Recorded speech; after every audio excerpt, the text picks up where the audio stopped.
Rajshahi railway station, যা বিভাগীয় শহরের শেরইল বাস টার্মিনালের বিপরীতে অবস্থিত। স্টেশনটি দেখতে খুবই দৃষ্টিনন্দন, যে কেউ দেখলে মুগ্ধ হতে পারেন।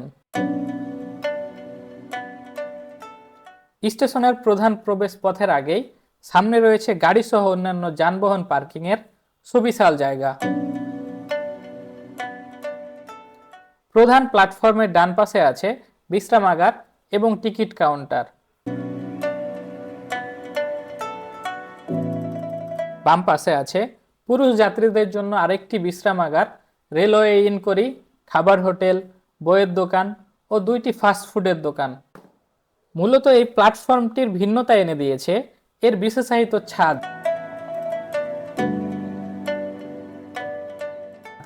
চিরাচরিত কংক্রিটের ছাদের পরিবর্তে একটু ভিন্নধর্মী প্লাস্টিক দিয়ে ত্রিভুজ আকৃতির কয়েকটি অংশে ছাদ দেওয়া হয়েছে।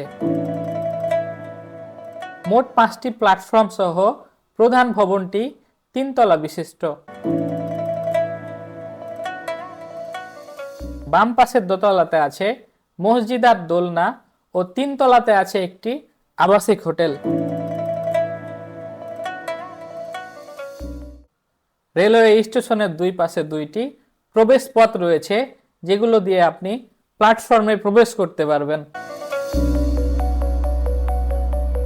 প্রতিদিন রাজশাহী রেলওয়ে স্টেশন থেকে ঢাকা, উত্তরবঙ্গ ও দক্ষিণবঙ্গে বেশ কয়েকটি ট্রেন ছেড়ে যায় এবং বেশ কয়েকটি ট্রেন এই স্টেশনে আসে।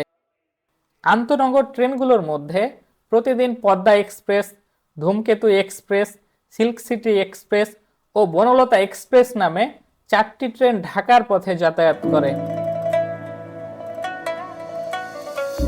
যার মধ্যে বনলতা এক্সপ্রেস বিরতিহীন।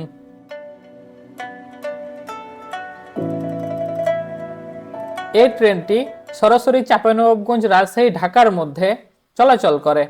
স্টেশনটি ঈশ্বরদী সিরাজগঞ্জ লাইন হয়ে ঢাকার সঙ্গে যোগাযোগ স্থাপন করেছে।